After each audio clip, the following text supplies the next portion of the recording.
Bom,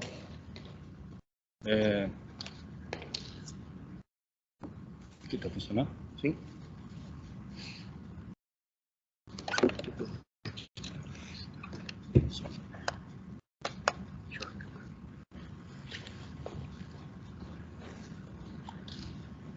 Depois que eu falar, vocês vão falar mais um pouco. Ok? Deu certo tempo, né? Bem menos. Ah, não. Beleza. Bom, pessoal, então mais uma vez cumprimentando a todos. Evidentemente que tentarei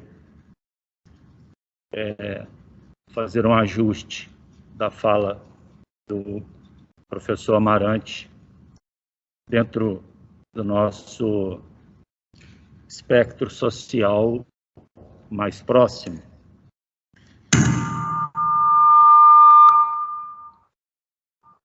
Mas eu quero partir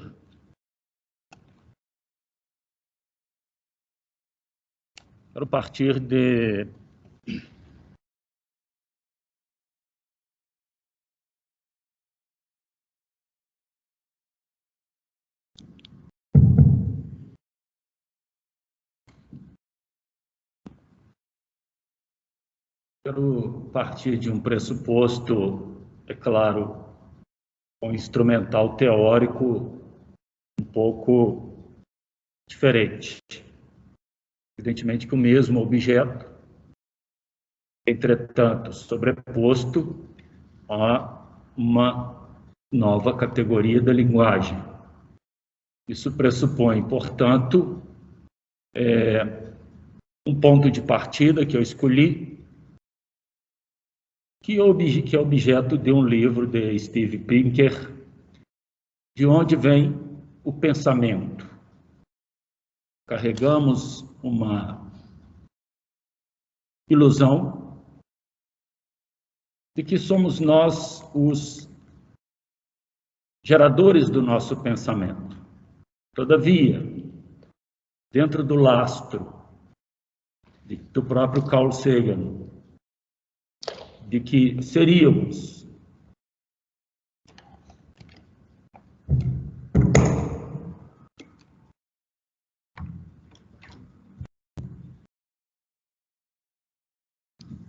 Não, deixa assim mesmo.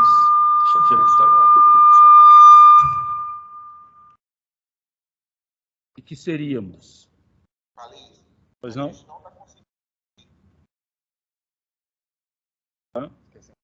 Então, eu... Pessoal, aqui vocês conseguem me ouvir perfeitamente? É só virar para cá. Quer sentar aqui? Aqui. Estão me ouvindo? Quer sentar aqui, cara? Quer vir para cá? É que eu preciso seguir meu plano aqui. Deixa eu... Você quer que eu coloque o computador perto de você? Talvez melhor. Isso. Pessoal, se vocês quiserem transmutar o link e passar para o nosso tradicional link de aula, acho que vai dar certo. Querem mudar? Pode ser, Carlos. Deixa eu passar para vocês aí.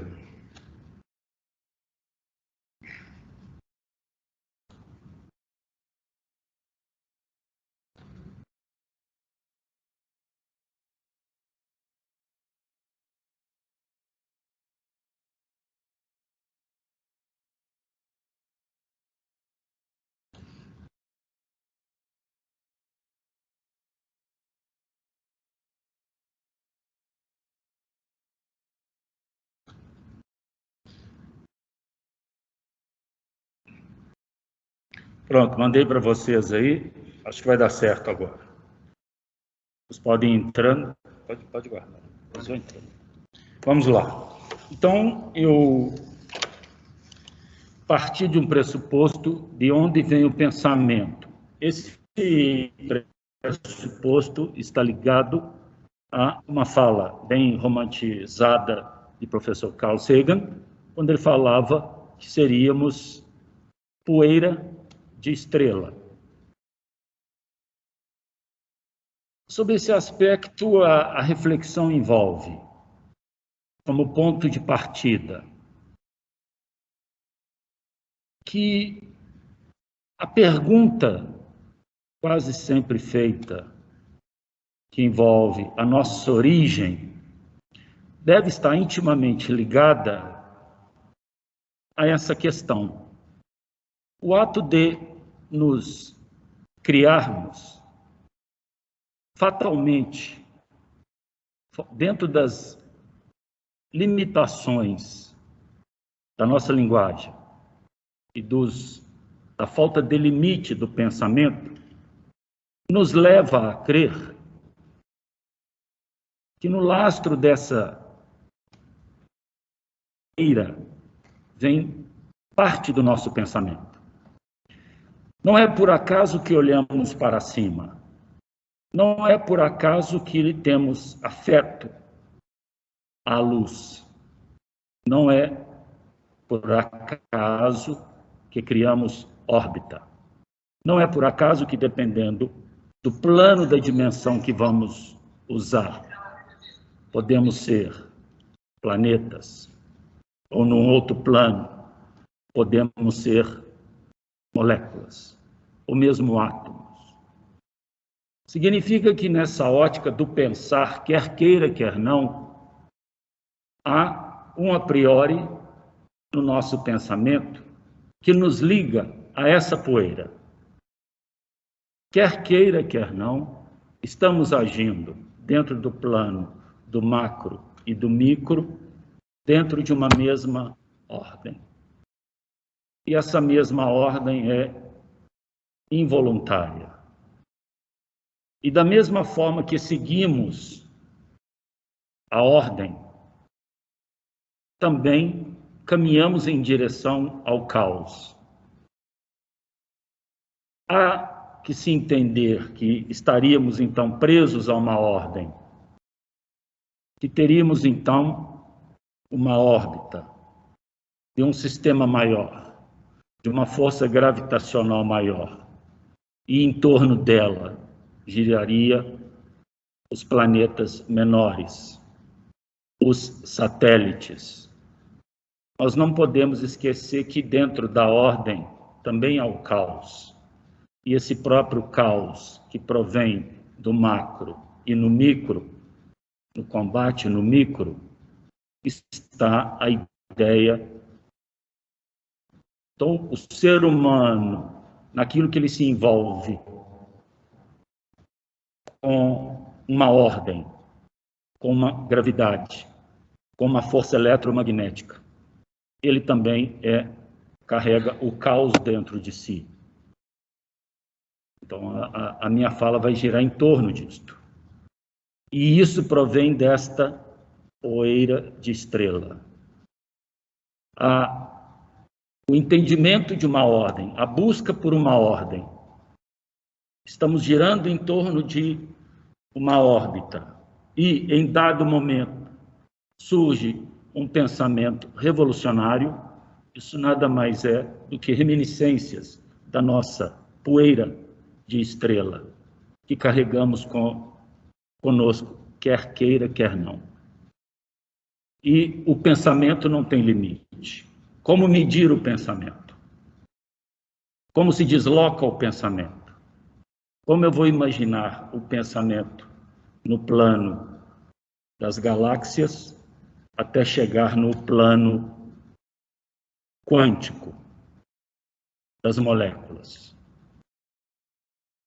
Até onde vai o infinito? Se eu me dirijo em direção ao infinito maior, eu também tenho que aceitar que existe um infinito menor. Na medida em que eu vou me aproximando das partículas, vou quebrando-as, sempre geram pedaços. E eu vou ter que ir avançando, avançando, avançando. Tanto quanto inimaginável chegar ao infinito maior, também é inimaginável chegar ao infinito menor. E na medida em que os infinitos se juntam, o que seria então o infinito e qual seria então o nosso papel dentro desse grande espaço, que ao mesmo tempo é também o nada. E aí que seria que Baruch Spinoza chama do Deus de Spinoza. O próprio Einstein dizia: o meu Deus é o Deus de Spinoza. É esse Deus, é esse tudo, que não se mete na vida das pessoas, que não é palpiteiro, que não é nervoso, vingativo, ciumento, não. É o tudo, é a força na qual, evidentemente, estamos inseridos. Se quiséssemos encontrar um Deus, na nossa pobreza de linguagem, seguramente ela estaria, ele seria na representatividade cósmica da força eletromagnética, da força atômica. Então, o plano de partida que eu quero discutir com os senhores é essa, que seja, há uma ordem cósmica na nossa sociedade. Se impõe verificar a existência de sistemas maiores, mas isso não quer dizer que essa prevalência dos sistemas maiores deva perdurar. Repito, o caos também provém do universo. É nesse sentido que a ordem revolucionária também existe. Ok. Para começar, então, eu separei um poema de um filósofo contemporâneo de São João da Cruz, chamado Rumi, Jalaluddin Mohammed Rumi. É um poema muito famoso. Ele fala dessa questão do cosmo. Isso no século XIII. Ele falava, era a oração que ele usava pela manhã. Ó dia, desperta, os átomos dançam. Estou falando do século XIII. Os átomos dançam, todo o universo dança graças a ele. As almas dançam possuídas pelo êxtase.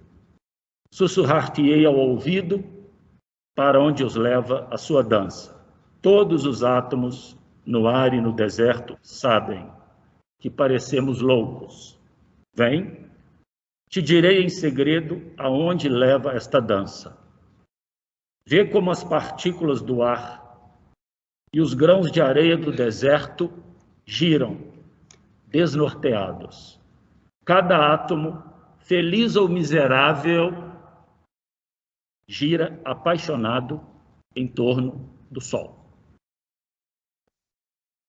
Significa que nós estamos ligados a uma órbita, significa que lidamos com uma certa ordem, mas significa também que dentro desta ordem produzimos o caos. Carregamos o caos dentro de nós, assim como carregamos a ordem. No sentido mesmo das reminiscências da poeira de estrela. A poeira de estrela determina que sejamos assim. E por mais que se passe os tempos, o universo determinará que isso ocorra. Haverá dentro do universo, no macro e no micro, o estabelecimento de uma ordem. Mas haverá também o estabelecimento do caos revolucionário.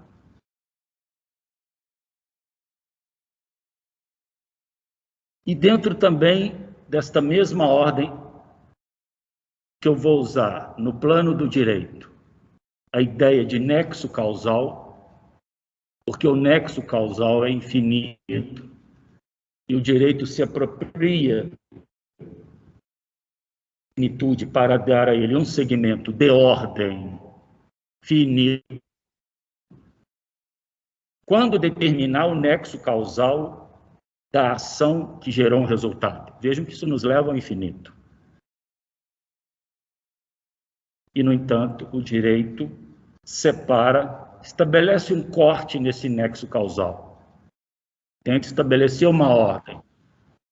E daí, é claro, a produção também do caos, Isso é importante.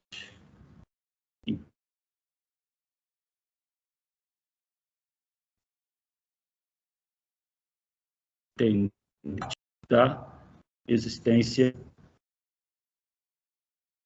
do universo. Também podemos usar a ideia do desejo, é uma ideia de universo. É uma explosão de uma estrela.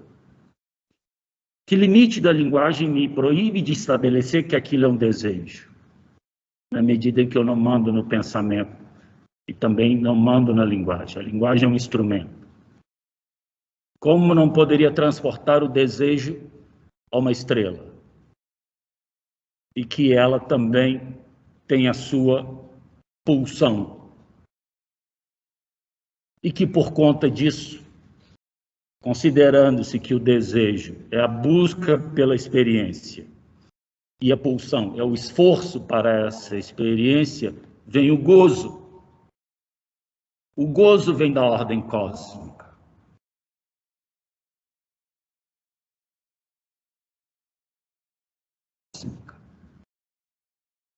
Nós não estamos no universo, nós somos o universo. E ao final, também quero ver com vocês algo de significativo em se dizer que temos um direito à vida. Não temos um direito à vida. Nós somos a vida. A vida é a fonte do direito. Então vejam a questão da linguagem querendo se apropriar como que querendo estabelecer uma própria órbita de um sistema gravitacional mais forte, e daí vem os sistemas de poder. O sistema de poder, a existência de poder, é um sistema que se projeta em nós a partir da poeira que somos. Então, a ideia de poder é uma ideia cósmica e que eu reproduzo no micro. Então, quando eu falo ou quando uma lei fala que o ser humano tem direito à vida, ele está se apropriando indevidamente da fonte do direito. É a vida que cria o direito para estabelecer a sua órbita, o seu gozo, os seus desejos e as suas pulsões. É a vida que estabelece direitos. E quando se estabelece um direito à vida, há um discurso de ordem aí, guardando de forma intrínseca que quem dá a vida pode tirá-la. E ao mesmo tempo que eu posso tirá-la, eu também posso castigar em nome dela. É por isso que, contrariamente ao pensamento de Spinoza, o homem cria Deus à sua imagem e semelhança. Um Deus rancoroso, vingativo, ciumento. O homem cria o Deus a partir das suas próprias pulsões. E esse Deus é que vai servir, dentro da órbita que se quer criar, o papel legitimante das ações que se querem praticar. Vai se praticar ações, então, em nome desse Deus criado pelo próprio homem. A minha fala está fundamentada num livro de Giordano Bruno, Causa, Princípio Uno. Quem nasce Galileu jamais será Giordano Bruno. Ser preso, ser morto e manter a convicção debaixo de qualquer tortura, assumindo o caos como se fosse a sua ordem interna, não é para qualquer um. Então, me baseei em Giordano Bruno e em Baruch Spinoza no Tratado Teológico Político. Depois falarei sobre. As palavras-chave que eu acho interessantes são direitos humanos, nexo causal e vida. Muito bem.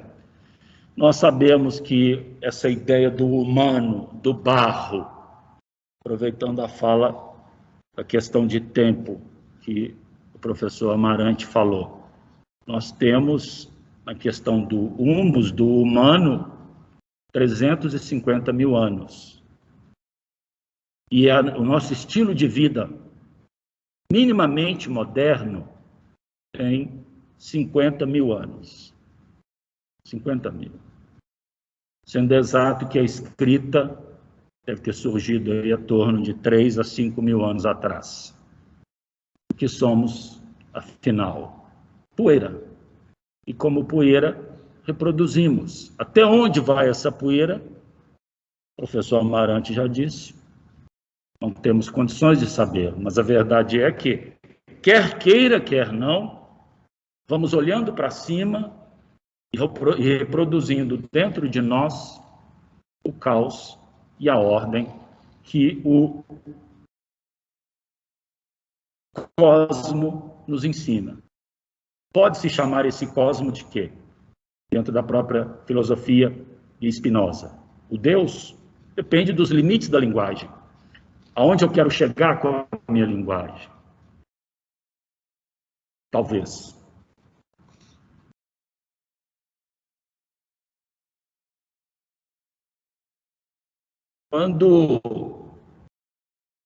Quando da questão das ideias revolucionárias, vocês vão notar que as ideias revolucionárias mais perseguidas foram, evidentemente, aquelas que envolvem o sexo e aquelas que envolvem o cosmos. Eu falei de Giordano Bruno, Copérnico, Galileu, tantos outros, perseguidos em dois fundamentos cruciais para a ideia do cosmos. O primeiro, desaloja Deus, tira Deus da casa dele. Quando se separa a ideia de terra e céu, quando se estabelece um sistema cósmico, a ideia teológica predominante entende que Deus está sendo retirado de sua casa. E nesse sentido que tais filósofos foram perseguidos, desalojando Deus do cosmos, tirando Deus da sua própria casa. E da mesma forma que tira Deus da casa, também os questionamentos do sexo, colocando em voga a mulher.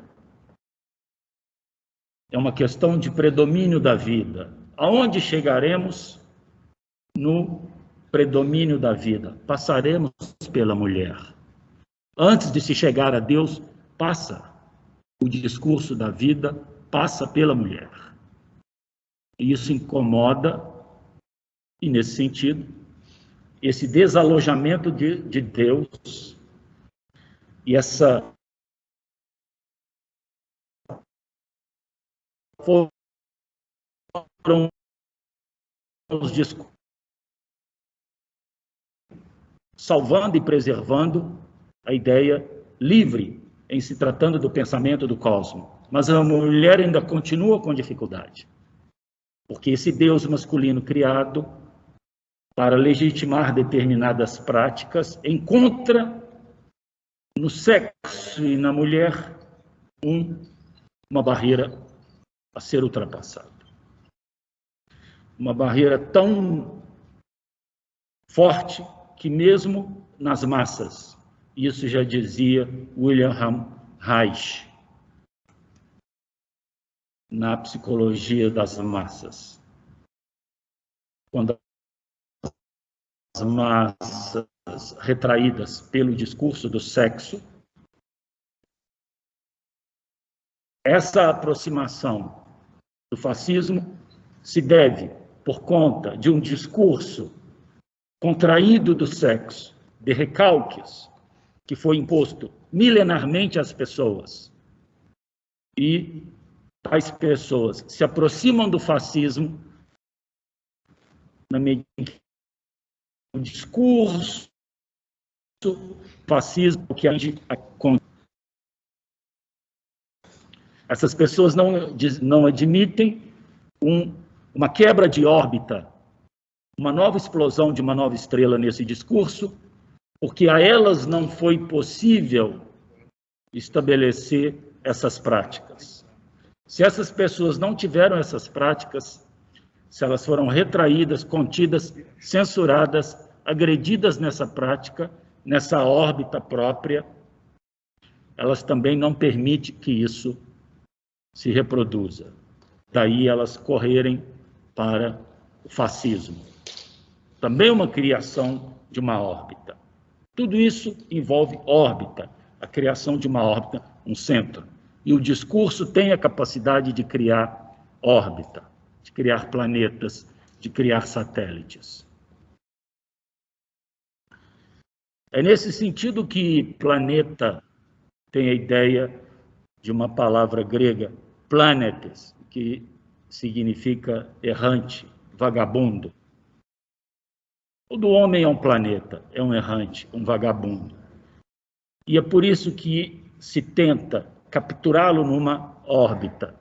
E ele se apresenta para essa órbita dependendo da massa que o busca, dependendo da força gravitacional que vai buscá-lo. E ele fica preso a essa órbita até o momento, eu já disse, o momento revolucionário.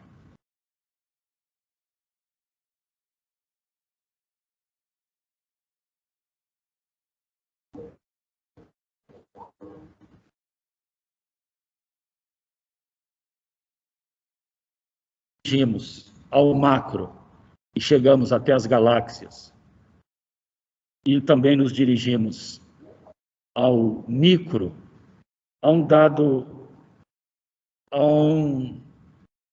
uma certa dimensão, porque a nossa dimensão ela prevalece no metro.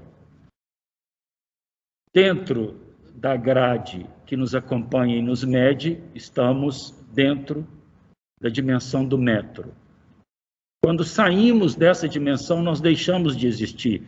É outro mundo, é outra órbita.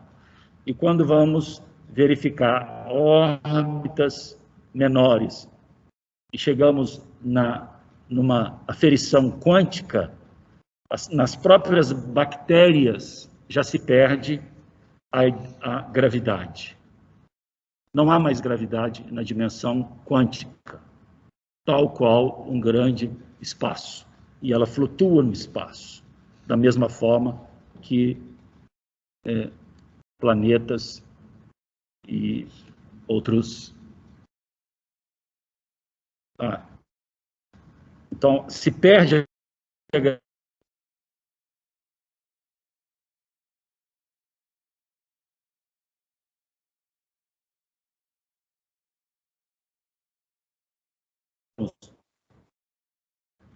lá nas moléculas e avançamos no núcleo, parte o núcleo, chega neo, aí chega-se aos muons, aos pions, e vai se partindo. Não se chega ainda a uma partícula fundamental. Me referindo com vocês, o infinito.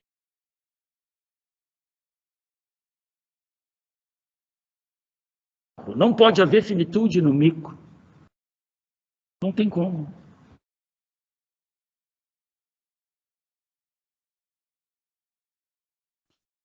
Que a ideia de Baruch Spinoza, quando ele fala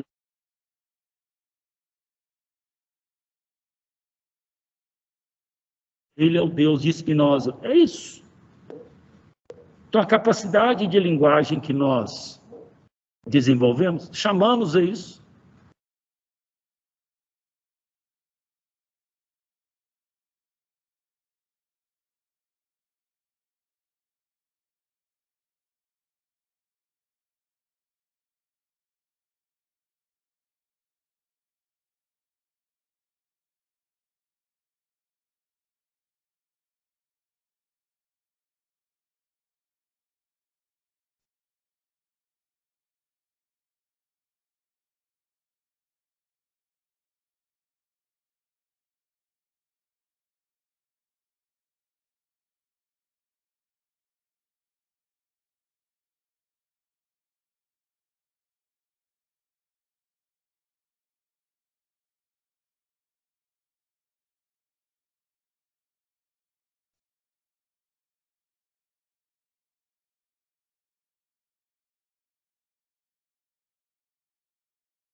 Gente, alguém tá vendo o Calixto ou sou só eu que não tô ouvindo nada? Eu também não estou ouvindo nada, Douglas. Sem tela, sem áudio. Será que a gente tem que sair e entrar de novo? Não, ele realmente caiu, o Calixto. O João tá Eu avisando aí pra ele entrar saí, de entrei novo. novamente, não estou vendo nada.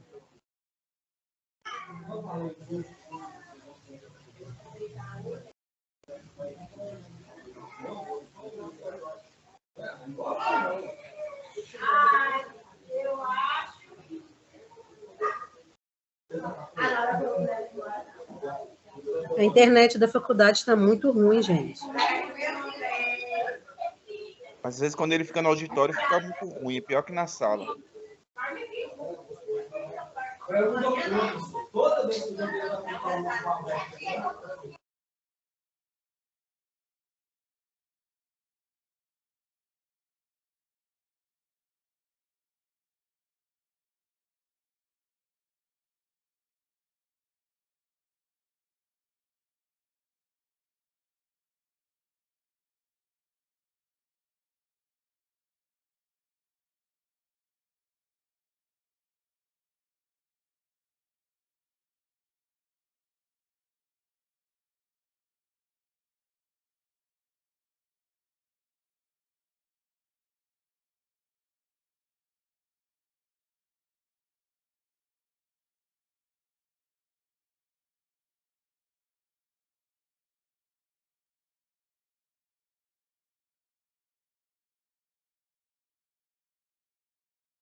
Gente, a gente ganhou folga o resto da noite?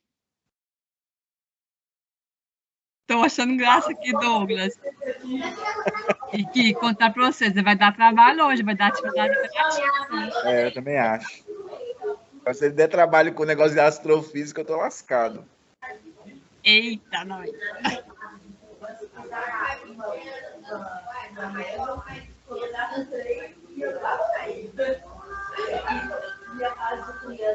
Ô, Douglas, Oi? estamos sós no universo? Oi? Vou te fazer uma pergunta. Estamos sós no universo? Um processo endotérmico. Os processos que a estrela gera são processos exotérmicos. Tá? Durante a evolução, a estrela infla e contrai. Nessa contração, a distância de uma camada até outra, nessa contração é imensa. Né? A camada externa precipita. E nesse precipitar da camada, colide com as camadas inferiores, outros elementos químicos são formados, elementos da tabela periódica. Né? E isso faz sentido. É isso que Carl Sagan quis dizer. Eu vou mostrar para vocês aqui um modelo estelar. Isso aqui é uma estrela. Tá? As características dessa estrela, ela é aproximadamente igual ao Sol. Então, esse é um modelo estelar. Tá? A gente estuda uma estrela através de camadas, como fossem camadas de cebola. Isso aqui eu fiz isso aqui para os meus alunos de engenharia, para eles verem. Tá? Isso é um modelo de uma estrela, através das equações da estrutura estelar. Isso aqui são as equações da estrutura estelar escrito em linguagem computacional. O nome do programa o nome do programa que fez isso é Fortran, tá? E depois disso a gente grafica as estrelas. Também são gráficos aqui que eu fiz no ano de 2010. Mostrei também para o pessoal aí, o pessoal foi numa live quando a gente estava fazendo live aqui no início da pandemia, tá? Compara uma estrela com outra. E nós fazemos a mesma coisa com o universo. Nós criamos modelos numéricos que tentam explicar a física que governa a dinâmica e a termodinâmica que governa o universo. Tá? Então temos modelos de galáxias, modelos estelares, né? Modelos do cosmos, enfim. Eu ouso dizer que nós fazemos isso porque as formas da natureza são finitas. Tá? É isso que eu queria acrescentar para vocês. Se alguém quiser fazer alguma pergunta, estamos à disposição.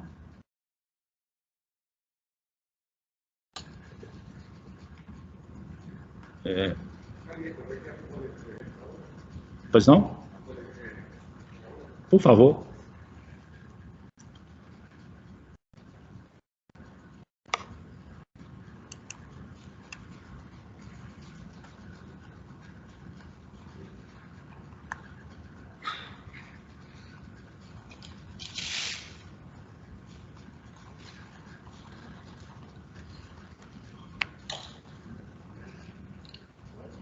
Não, não, só...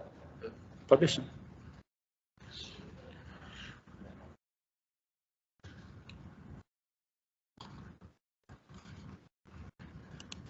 Pessoal de casa, estão me ouvindo? Sim, Calixto. Sim. Vocês ouviram? Sim, Calixto. É possível ouvir minha fala? Estamos ouvindo você, Calixto. Mas ouvindo agora ou a minha fala anterior também foi ouvida? Ouvimos também. A gente perdeu um pouco, a gente ficou um pouco sem conexão e depois voltou. Você caiu, Calixto, da reunião e voltou agora. Tem 2 minutos que você voltou. Mas vocês perderam muita coisa? Temos uns 4 a 5 minutos de aula. 5 minutos ou mais? Acho uma média de uns 5 minutos. Eu acho que foi mais, viu? Mais de 5 minutos. Foi 7 minutos. Foi mais? 7 a 10 minutos. Tá. O pessoal que está em casa quer fazer alguma pergunta para a gente? O pessoal de casa quer fazer alguma pergunta? Não. Tem um Não. pessoal- tem um pessoal...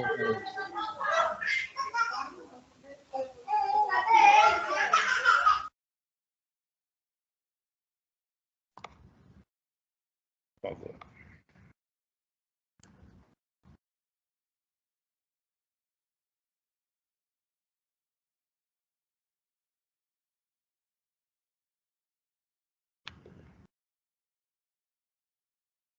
O pessoal quer fazer alguma pergunta relacionada à astronomia, astrofísica ou cosmologia?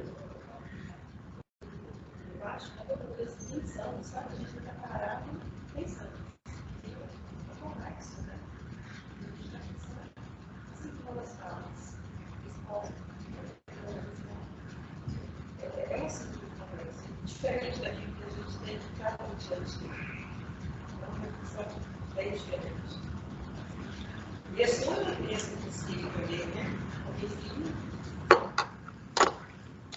Sou uma pergunta, não sei se é refletir, mas em relação à questão desse cosmos, desses bilhões de anos, do minuto, do segundo, da hora, isso na nossa vida,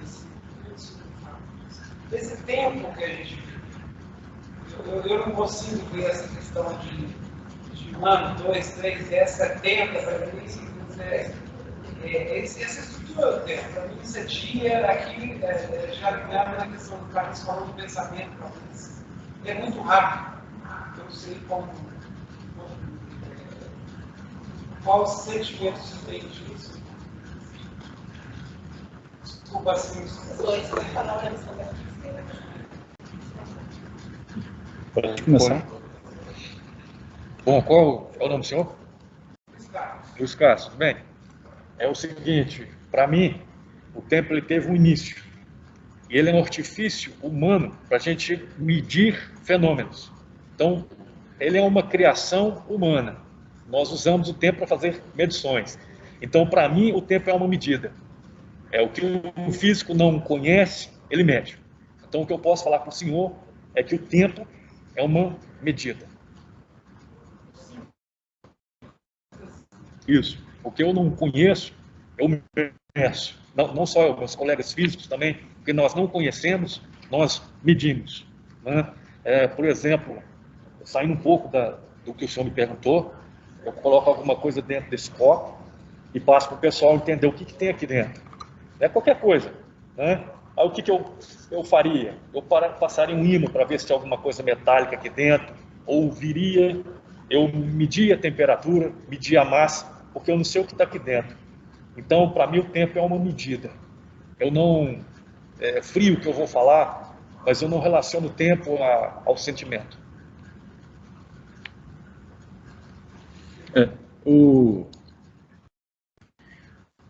A reflexão que propus, ela está ligada a uma separação que tende a se aprofundar, que envolve o cérebro e a mente.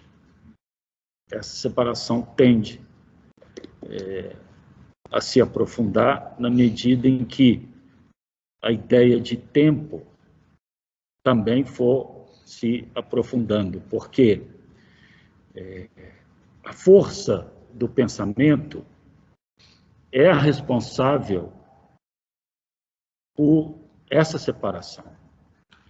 E na medida em que mente e cérebro se separam, eles vão produzir, quer queira, quer não, os seus receptáculos.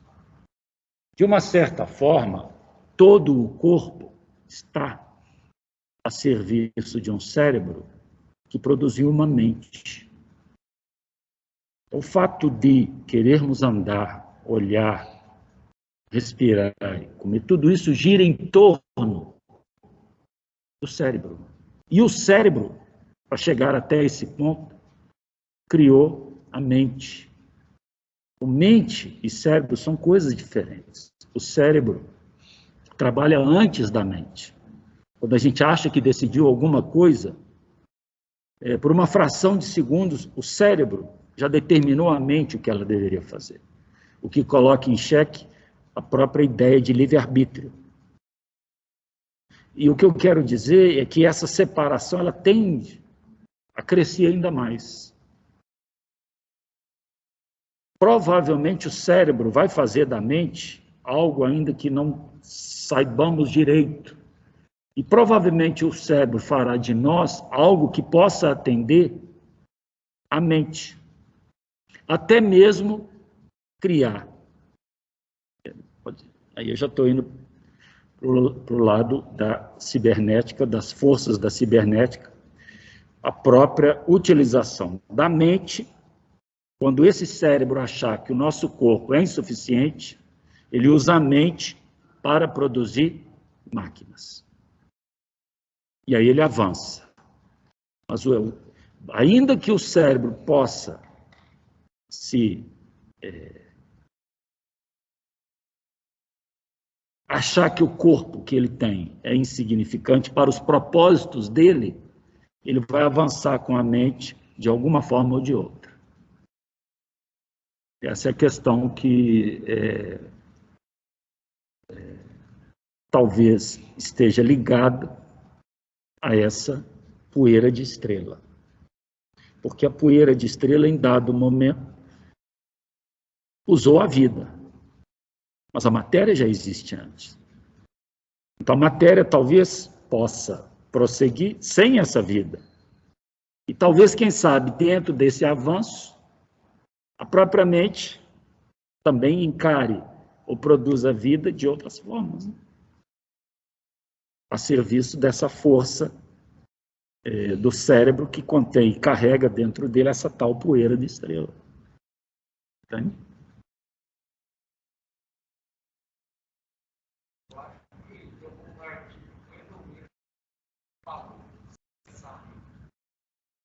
Só que eu nunca assimilei isso, você assimilou a poeira das estrelas.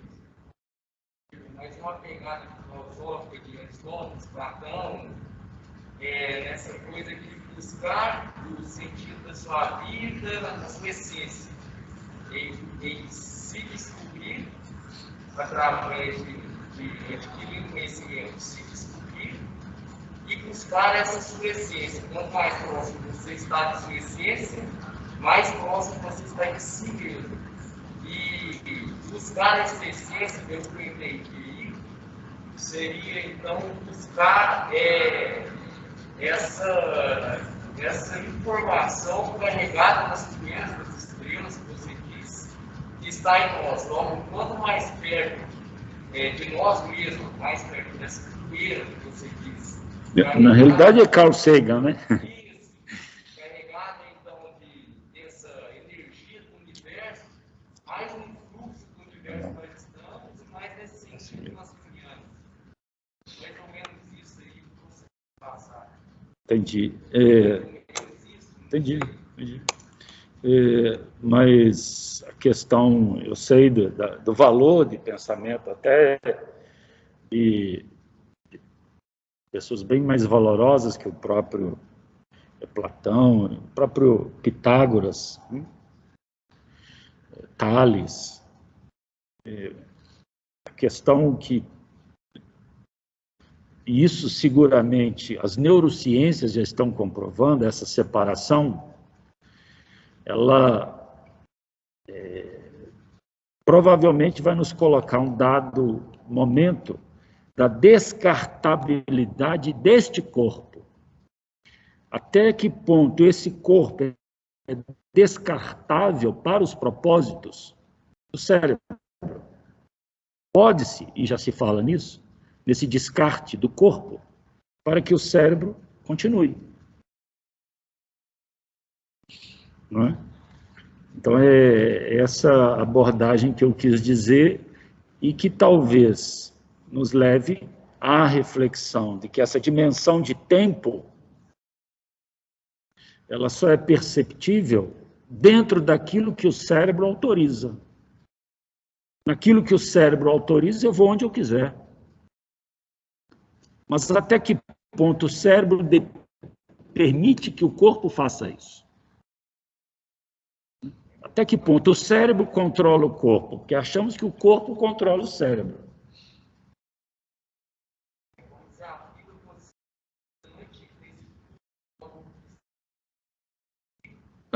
Mas são reflexões, entendeu? São reflexões para promover um distanciamento dos caracteres de medidas convencionais que nós temos. Então, eu estou levando o cérebro à sua origem, que possa, de alguma forma, ser pré-existente à própria vida, o pensamento, por aí que se, de alguma forma, e aí eu preciso de uma linguagem mais ajustada a isso, que esse pensamento aterriza num dada molécula que vai crescendo, cria uma forma pensante. Essa forma pensante, então, vai produzindo um tipo de corpo capaz de dar essa forma pensante,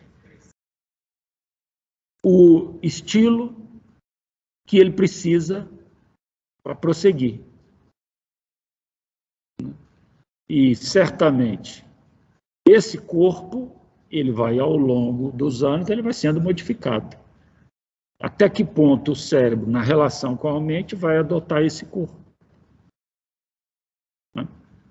Até que ponto o próprio cérebro, ao elaborar máquinas, não está fazendo uma relação cérebro-mente, que está na máquina, coisa que o corpo, pela sua rivalidade, de alguma forma, nega.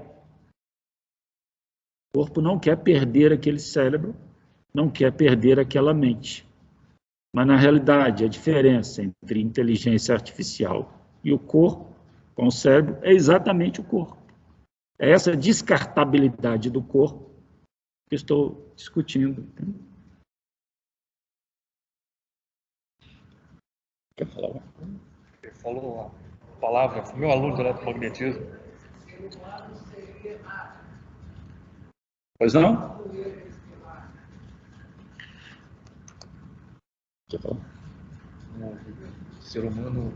Pode repetir a pergunta, por favor? Forma resumida, o ser humano é um ser como poeira.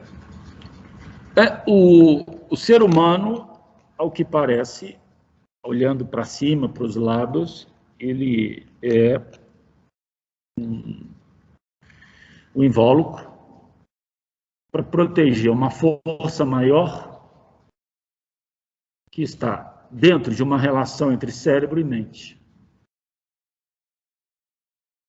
Okay? E que, como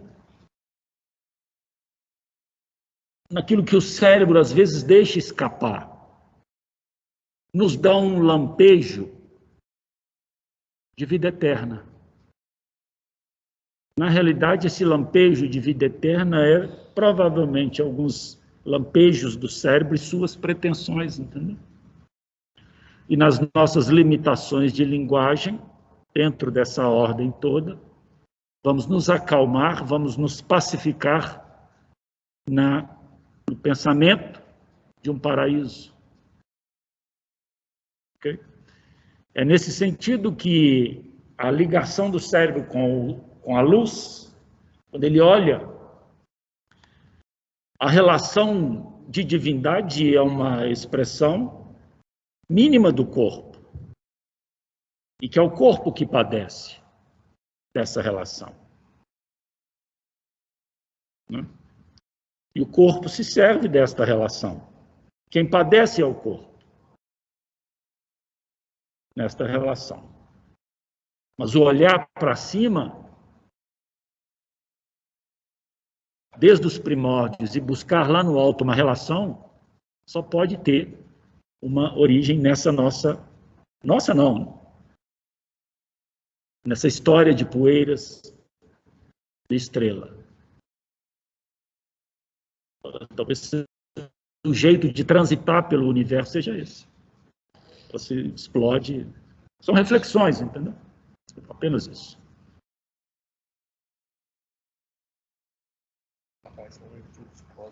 Fala com ele.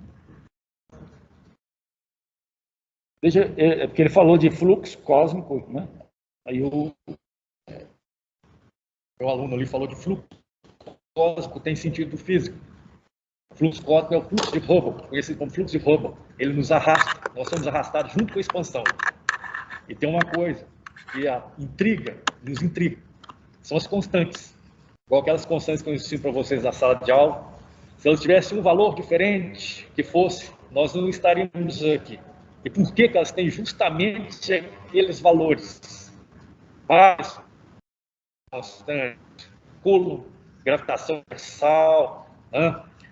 E o que o falou lá atrás, e eu disse durante a fala, nosso tempo de vida, seja ele qual for aqui nesse planeta, né, mediante a idade, a história do universo nesse momento, é insignificante.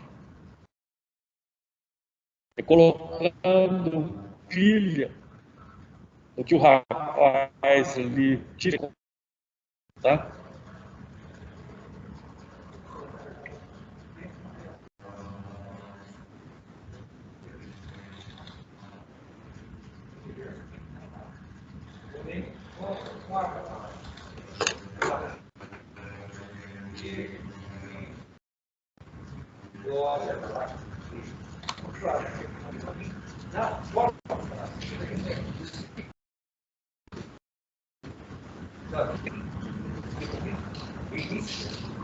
Eu não entendi a pergunta, então eu vou chegar perto de você.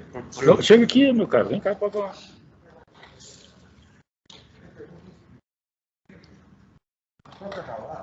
O próprio universo existe um buraco negro. O qual ele absorve os planetas, as galáxias e as destrói. Porém, o buraco branco não as devolve, mas forma nova. Então será que não é um ciclo do qual se nasce, vive e morre e vive de novo? Tem isso aí que você falou faz sentido, porque é uma estrela, trazendo para uma escala menor, porque você está em escalas grandes, você está em escalas galácticas. Uma estrela, quando ela explode, dependendo da sua constituição, ela gera uma onda mecânica. Tem uma nuvem de gás, de hidrogênio, elemento simples. Na hora que essa onda, essa explosão, ela gerou uma energia, ela é uma energia de ativação para gerar novas estrelas quando a outra coisa se contrai. A nuvem de gás se contrai e gera várias, não só uma, mas várias estrelas. Então você pode falar que algo morreu, mas ativou outra coisa a ser criada, novas estrelas. Uma dúvida que eu tenho também buscar matéria, fazer matérias no espaço, buscar matéria no espaço. Dentro da órbita de um planeta, ele tem um peso, uma carga, massa. Se fica trazendo, por exemplo, eu vi na internet agora que tem uma rocha, um meteorito ali, que é todo ferroso. Cara, uma técnica a qual absorva dele material para se produzir, se trazer esse peso para dentro do nosso planeta, será que isso também vai acelerar? O problema de trazer esse tipo de coisa para cá é o seguinte, as bactérias, né? Quando um astronauta ele vem para cá, a primeira coisa que ele tem que fazer, isso depende, quando nós vamos para lá, ficar, sei lá, e voltar na oferta nada. Bactérias, nada? Pode ter, em Marte, inclusive... inclusive em ambiente que a gente não imaginava, né? O ciano, por exemplo, o cianureto, ele é extremamente fatal, mas há bactérias vivendo lá, né? Então, faz de conta que a gente pega uma bactéria extraterrestre, não desinfectou o astronauta ao vir para cá, a gente vai estar algo para se preocupar.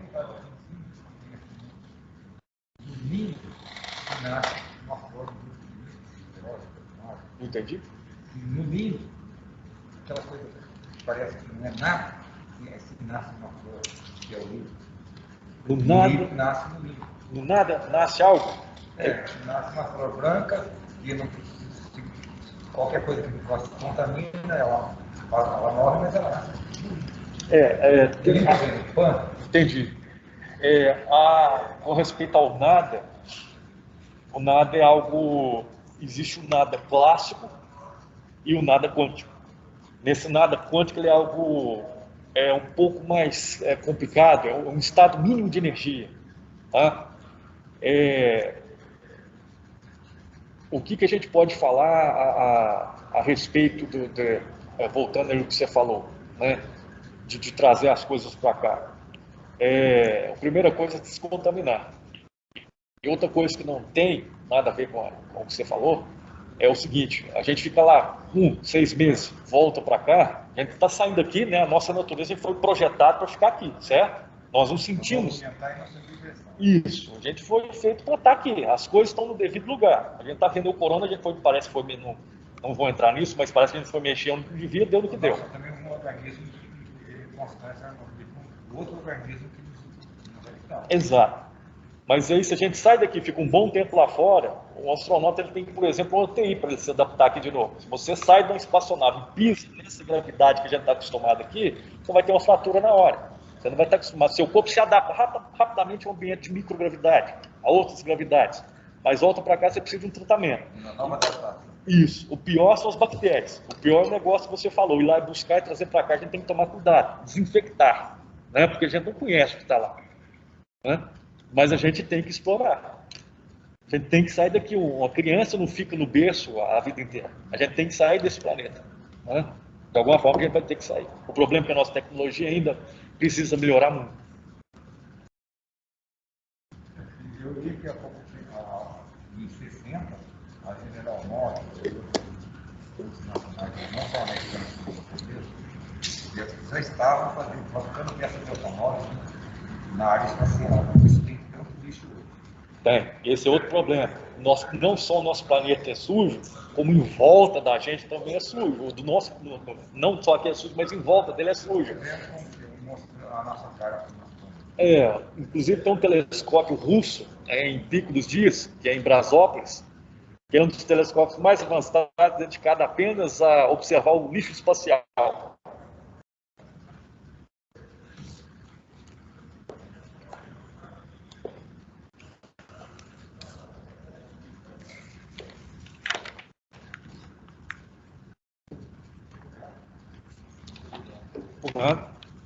Eu que agradeço.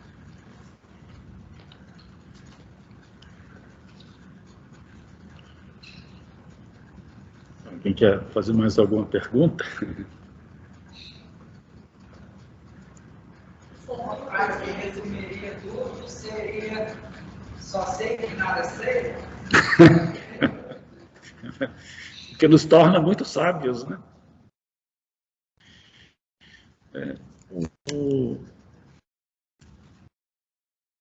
Talvez um resumo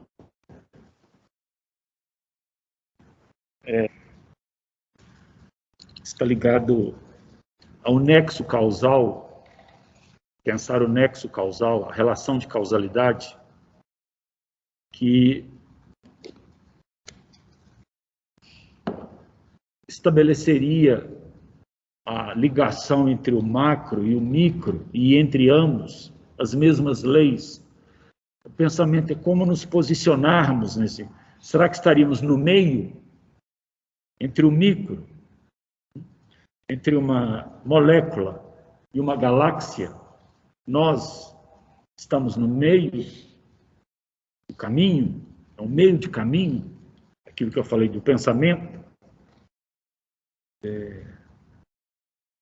essa questão do pensamento, quando eu estava pesquisando aqui, me preocupou bastante.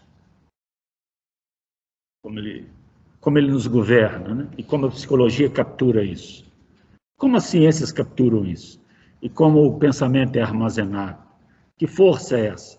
A força do pensamento, que nós, ingenuamente, achamos que somos os produtores dele. Então, talvez haja um mundo no pensamento. Quem sabe no futuro estejamos ligados pelo pensamento. O avanço do cérebro nos permite um diálogo pelo pensamento. Já dialogamos, não conseguimos nem isso. Quem sabe? E aí caminhamos para o pensamento e chegamos e vamos nos aproximando talvez pelo pensamento nós podemos firmemente entender o todo no qual estamos e somos, né? Essa é a questão que talvez deveríamos pensar um pouco mais. E, por conta disso, valorizar mais os nossos pensamentos, né? Conviver mais com eles. E, às vezes, o ser humano, dentro do pensamento, encontra o seu mundo da igualdade. Quem sabe um pensamento esteja dentro de uma pessoa, mas pensa igual, mas aquele corpo não se ajustou ainda naquele pensamento. Pensamos igualmente, há um mundo do pensamento que nos une, mas às vezes o corpo nos prende, nos limita. E aí não temos como passar aquele pensamento, e o corpo nos limita. Esse diálogo. E talvez por despreparo do exercício do pensar, se produza tanta violência pelos limites do corpo. Muitas pessoas têm limites no corpo, mas não têm limites no pensamento. Aquele cérebro está ali, só que aquele cérebro e o corpo é o que eu estou falando, cérebro, mente, corpo, é isso que eu estou fazendo essa reflexão, entendeu? Às vezes pode ser até uma mente, um cérebro muito avançado, que não consegue tirar daquele corpo o veículo que ele precisa. E às vezes o próprio corpo reage de forma bem com o limite. Aí tem que saber entender aquele corpo para chegar àquele pensamento. Enfim, são reflexões, né? Mas a questão primeira é que o marco humano, que é o barro, não deveria ser o corpo. O corpo é um receptáculo. E que muitos filósofos já perceberam isso, que seja na dimensão platônica, do dualismo, de falar em corpo e alma, mas na realidade quer dizer espaço para o pensamento. Porque se o pensamento não tem limite, há uma situação tal que vamos montar o todo. E talvez seja aí a divindade, para onde a divindade chama, que é levar, ou a busca do cosmos seja essa. O cosmos chama. Não ficamos parados. O cosmos chama. Inevitavelmente, a força do cosmos ela vai. E vai tanto que, às vezes, provoca novas explosões. É isso. Talvez você seja... O pensamento não tem limite. Não. Eu penso que tem. Como eu vou pensar em algo que eu não Mas é que eu estou te falando da relação do cérebro com a mente, entendeu? Lentamente, historicamente, dentro da nossa experiência democrática, a gente vai alcançando e chegando a novos limites. Professor. Pois não? Boa noite aos dois professores. Eu gostaria de fazer uma reflexão também Por favor. A reflexão. Será que realmente a gente veio do barro? Será que realmente não há outro tipo de explicação para o que somos? Porque se existe galáxias, existe outros planetas talvez habitáveis, será que realmente somos nós, esses seres daqui, ou existem seres muito maiores que nós? Até os mesmos, igual o professor está falando aí, não deuses, mas uns seres que possam ter grande tecnologia, tecnologias avançadas. Porque quem explica as pirâmides do Egito? Quem explica várias pirâmides pelo mundo afora? Então, a gente também tem isso. Eu fico fascinado nesse ponto de vista. E pergunto aos professores, existe um pensamento maior do que esse? Obrigado. É isso que eu queria falar. A questão, caro Everson, não é um pensamento maior nem menor. Não, é o Osmindo, professor. Depois eu quero até que o Amarante fale mais sobre outros seres, senão seriam não outros pensamentos. Não sei se seriam outros seres ou outros pensamentos. Talvez os alienígenas sejamos nós mesmos, em dada potência ou dada dimensão. Enfim, são reflexões apenas. Agora, eu fico chateado, Everson, quando você atribui a criação das pirâmides, já falei isso em sala, só porque o Ocidente, dentro das limitações do pensamento, e aí, ao longo da história, a escola libertou, mas a escola também aprisionou muita gente, engessou muitos pensamentos,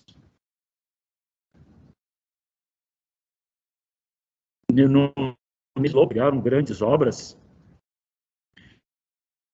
mas é que você tenta menosprezar os feitos.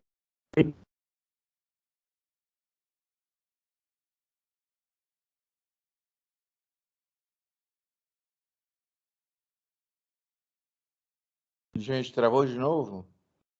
Travou logo agora, eu queria escutar. Eu queria escutar isso, travou.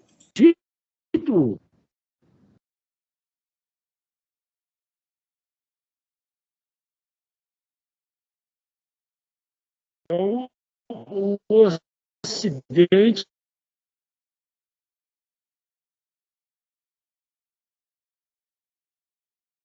Hoje não é dia, não. Douglas, hoje tem que estar feio.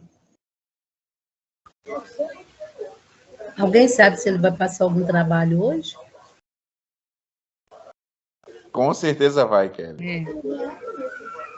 Não, porque está bem difícil a aula, viu?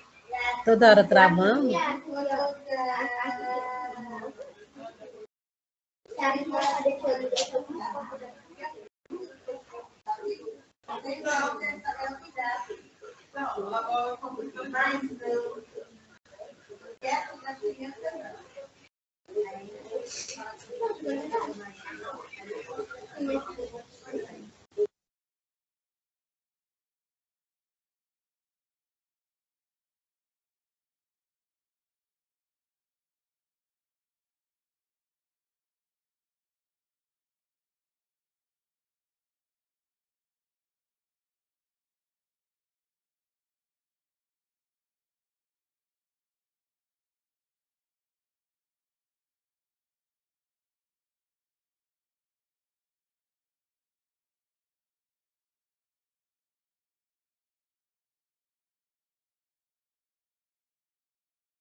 Gente, alguém tá ouvindo o Calixto? Porque Ana Luísa acabou de afirmar que ela tá conseguindo ouvir ele.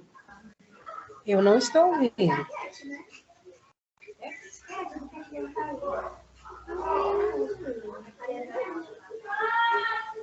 Ellen, você tá ouvindo o Calixto?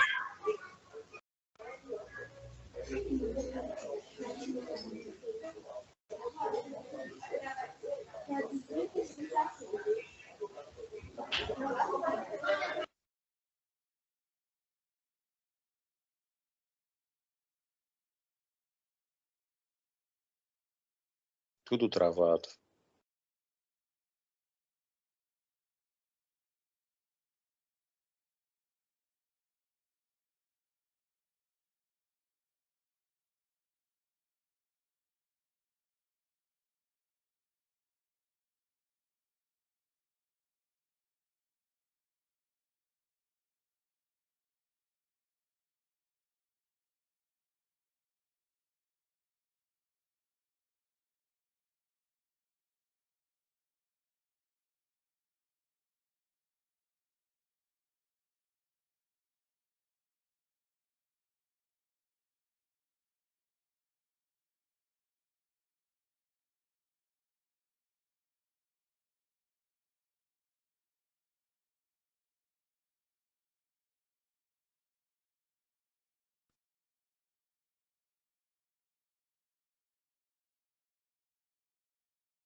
Pessoal, tem alguém ainda aí?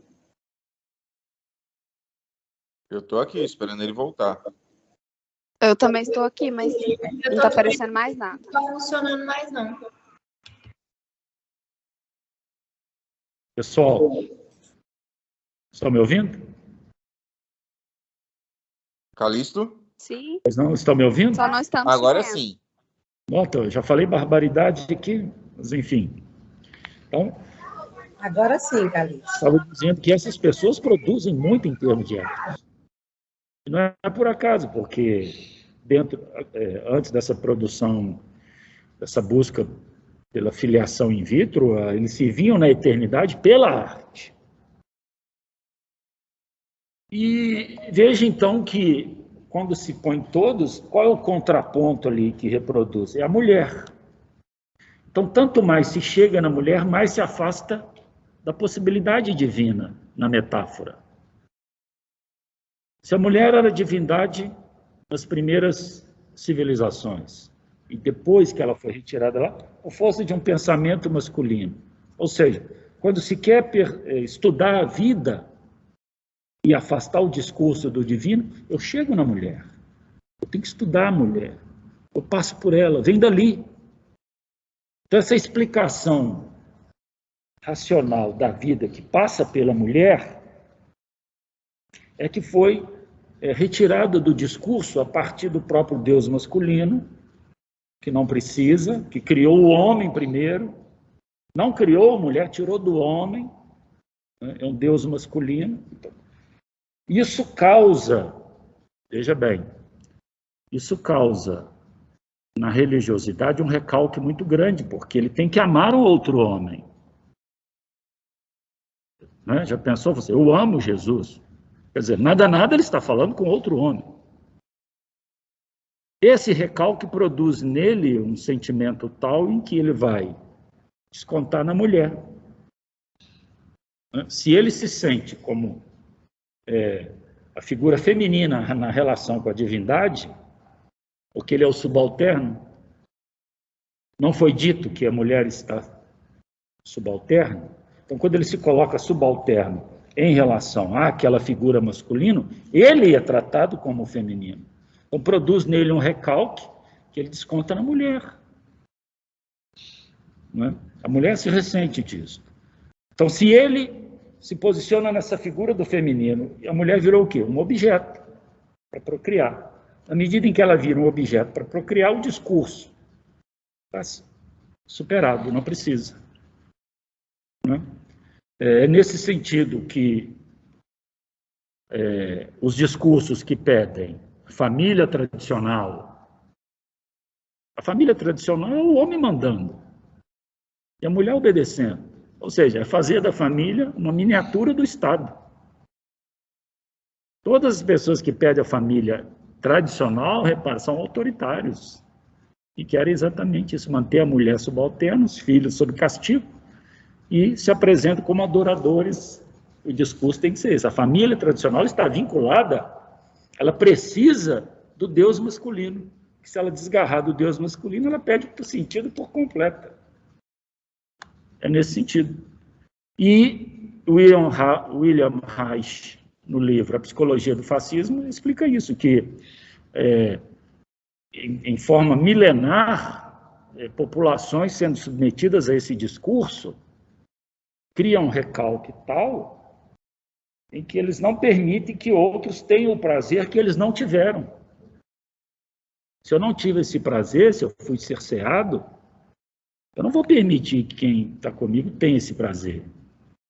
Então ele se ajusta, ele se aproxima de um discurso fascista para manter aquilo que ele passou, entendeu? Mas não é ideia minha, eu falei, isso é psicologia do fascismo. Por isso que tem muita gente hoje, classe baixa, que corre por fascismo. Rapidamente, fácil. Por quê? É uma repressão sexual, com pessoas reprimidas.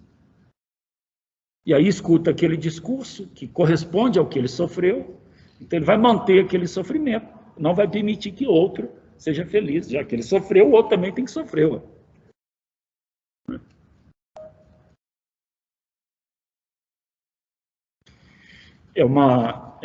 E finalizando, então, é uma constituição de uma órbita, é uma constituição de um giro dentro de uma força, poderia se chamar de uma gravidade maior, mas que tende a produzir uma futura explosão revolucionária. Nada é para sempre, né? Ela sempre vem, porque faz parte do cosmos também.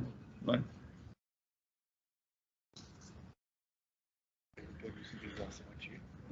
Perguntaram sobre civilização extraterrestre. Perguntaram o que a respeito de civilização extraterrestre. Foi no Egito. Atribuem às pirâmides do Egito obras de civilizações extraterrestres. E tem vergonha de admitir que o pessoal de África, naquela época, são muito superiores, né?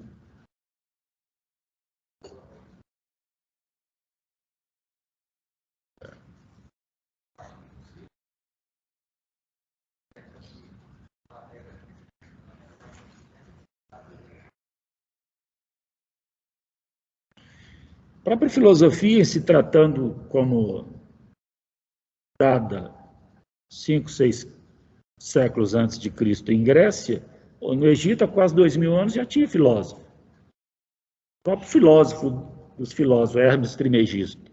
Quantos e quantos gregos foram lá aprender com ele no Egito? África. Por que não admite? África, o que tem? Por que incomoda tanto isso? Admite que essas pessoas tinham um conhecimento, tinham saberes? Não, por que faz o corte? Tudo começa em Grécia, os loirinhos. Okay? Não é questão de ser mais ou menos, é saber que existe um pensamento ali. Um pensamento importante. E ao invés de manter o pensamento, vai lá, destrói tudo. e impõe um outro a partir de um marco duvidoso.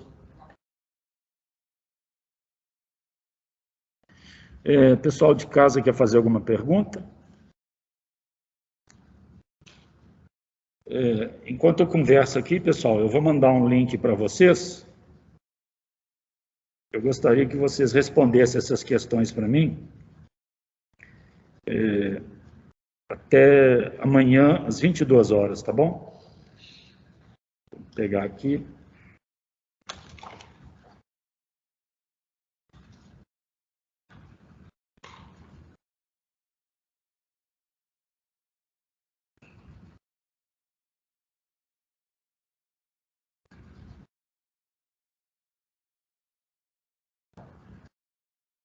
Então, mandei no link aí. Gostaria que vocês respondessem. São questões muito simples. Confiram. E se alguém quiser já começar a respondê-las, pode sair de sala. E amanhã, às 22 horas, me entreguem. Ok? Ouviram? Combinado, professor. Olha com calma. Aí são questões muito simples. Já podem começar a fazer. Podem trocar ideias. E amanhã, 22 horas, me entrega. Tá bom? Se alguém tiver alguma dúvida, me manda por e-mail ou por WhatsApp. Dúvida sim. Na estrutura da questão. Ok? Quer fazer o encerramento? Bom, eu só queria comentar de novo a respeito alguma pergunta a respeito de se existem ou não civilizações alienígenas. A resposta é que a gente não sabe ainda, mas nós procuramos. Existe até uma equação, chamada equação de Dirac, que ela calcula a probabilidade da existência de outras civilizações inteligentes.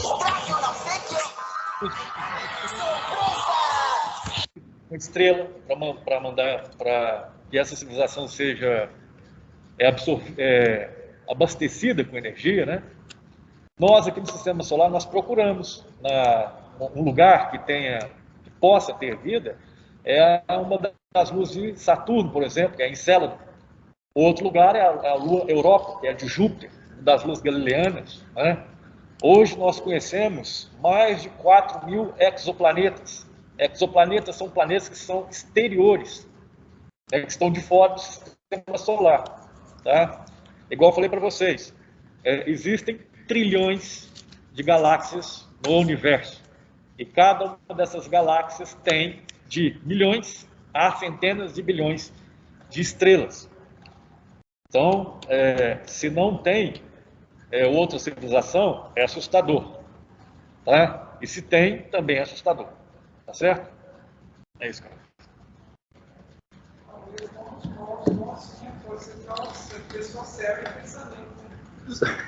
Ao final, chegamos nessa...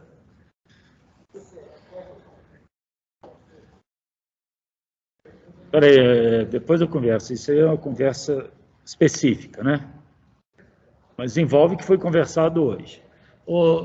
Pessoal, eu, professora Amarante, agradecemos profundamente a presença de vocês. Espero que a conversa tenha sido válida e a gente vai preparar outros encontros. Mesmo? Fazemos reflexões, ok? Pessoal de casa, então, boa noite. Tem alguma dúvida? Quer fazer alguma pergunta? Boa noite, professor. Não, tá tranquilo. Muito obrigada pela aula. Calton. Tem uma dúvida. Sim, ela é muito rápida.